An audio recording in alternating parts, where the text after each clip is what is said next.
What's going on, everybody? It's Alfredo Brown here with Footballguys, and I'm telling you about 3 players that I am fading at their current ADP. Yeah, I know you're probably not going to like this video. You're probably going to leave comments about why I'm wrong and how I'm saying horrible things about your favorite player, but I really don't care. I just got brand new Wi-Fi, and I'm really excited to use it, so I'm going to record a video. Let's get started. Perfect. All right, so the first player that I don't really want to draft at his ADP, I do like him. Just stop making it weird, okay? Deebo Samuel, wide receiver for the San Francisco 49ers. And I love his talent. I hate his situation, okay? And his price in drafts, okay? He's got an average draft position of wide receiver 6 on Footballguys website. He's going ahead of CeeDee Lamb right now, guys. CeeDee Lamb, who's got a shot at likely wide receiver 1 type stuff, overall type stuff. With the target volume that he can get in Dallas, I'd much rather have CeeDee Lamb over Deebo Samuel. Now, the Niners were 31st in pass attempts per game in 2021 with Jimmy Garoppolo, who, for all intents and purposes, we have no idea if Trey Lance is going to be better or worse than him. And Trey Lance is probably going to run a little bit more too. Now, the whole thing with Deebo is, he didn't really get a lot of red zone targets. Just 9 red zone targets in the whole season. 2 targets in the end zone last season. Not great.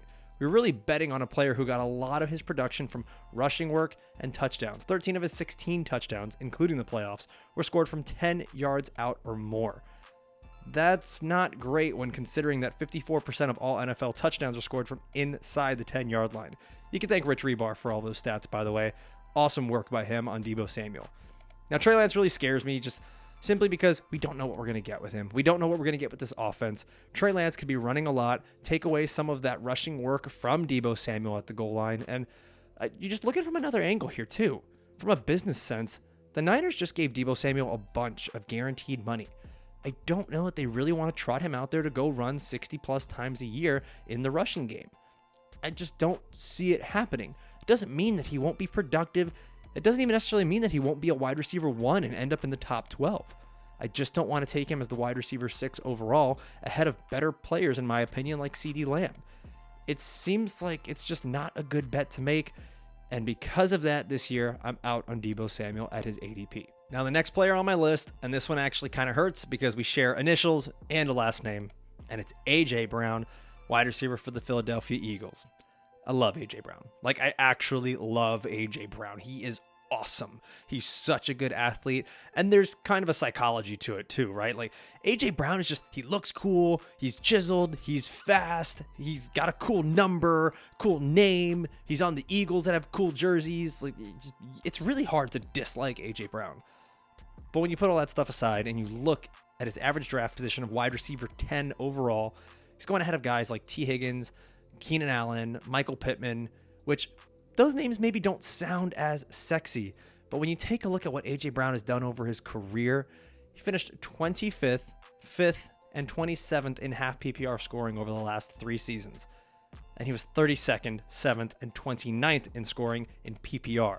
So it got even worse for him when we started to count the receptions a little bit more. A lot of people right now are clinging to that 2020 season where he had 70 catches, not a lot of volume, but he had 11 touchdowns. So really what you're hoping for here is that either A, he's going to get a lot more volume, or B, he's going to get double-digit touchdowns. And I'm not saying it's out of the realm of possibility. I love A.J. Brown. Once again, I'm going to say it louder. I love A.J. Brown. I don't think that he's going to have the same production that he used to have. He went from a super heavy run-first team like the Tennessee Titans to the most run-heavy team in the league with the Philadelphia Eagles. Now, yeah, there's some causality to that, right? You can just simply say they didn't have a lot of good wide receivers. Jalen Hurts' talent came from running the ball. Ergo, they're not going to pass as much. Now with A.J. Brown, they should pass more. And I agree with that. I'm not saying they're going to be the last in pass attempts again. But let's give them even just a 10% increase. And you start to do the math and you put everything around and you start to see that maybe A.J. Brown, best case scenario, gets about 7 targets a game. With his career catch rate of 62.7%, you're looking at a guy that's getting roughly 4 to 5 catches per game. So you're probably just looking at more of the same. Could it be better than that? Absolutely. But you're really banking on more volume and or a lot of touchdown passes from Jalen Hurts. And I don't know that I'm really willing to wager my entire fantasy season on both or even just one of those things needing to happen for me to have fantasy success. So with his average draft position of wide receiver 10, I'm going to pass on A.J. Brown.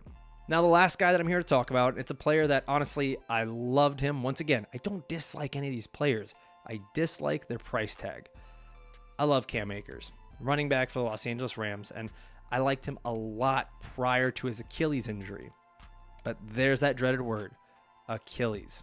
Okay, there's a reason that it's been talked about forever and ever, and there's the whole story of Achilles and having that weak Achilles heel. It is one of the toughest things for an athlete to overcome.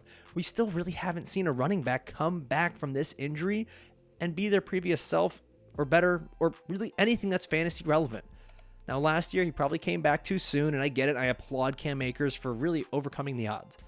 But now his average draft position is getting up to RB17, and he's creeping up closer and closer to that RB1 status. And it's just, I don't get it.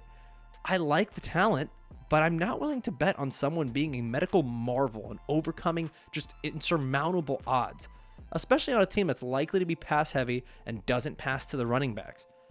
Now, when you look at his ADP, he's going ahead of guys like Travis Etienne, Courtland Sutton, Terry McLaurin, Jalen Waddle, a bunch of really talented players that I'd much rather have on my roster over Cam Akers. Now, when we look at other players that are coming off of Achilles tears, Marlon Mack, does that ring any bells? He's not doing too well. Deontay Foreman had a good little stint there, but in a very small sample size. And Cam Akers is averaging less than 3 yards per carry last season. Now, I know that was him coming back from the Achilles, but are we expecting him to be better? Is that what's happening? Because the Rams' already really bad run blocking offensive line got worse. They lost Andrew Whitworth. They lost Austin Corbett. I don't know what's going to improve for Cam Akers. He already doesn't catch a lot of passes. He has been one of the most inefficient goal line backs in the NFL. So on top of just overproducing with a bad surrounding area, he's got to overcome some really big medical hurdles. Not to mention, everyone panicked when Sean McVay said, we've got two starting running backs with him and Darrell Henderson. Now, there's this weird kind of belief that Sean McVay wants to run just one single running back, and I'm not quite sure where this came from. Last year, from weeks 2 through 16, when Darrell Henderson and Sony Michel were both active, they had a 59-41 split. So we're talking about a running backfield that had essentially a 60-40 split, which is what everyone panics about when we start to talk about other running backs.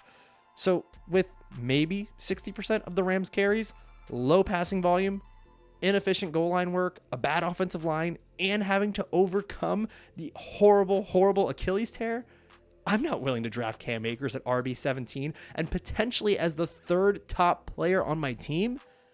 I'm sorry. For that reason, I'm out. You can check out more videos like this and all the articles that we have over on footballguys.com.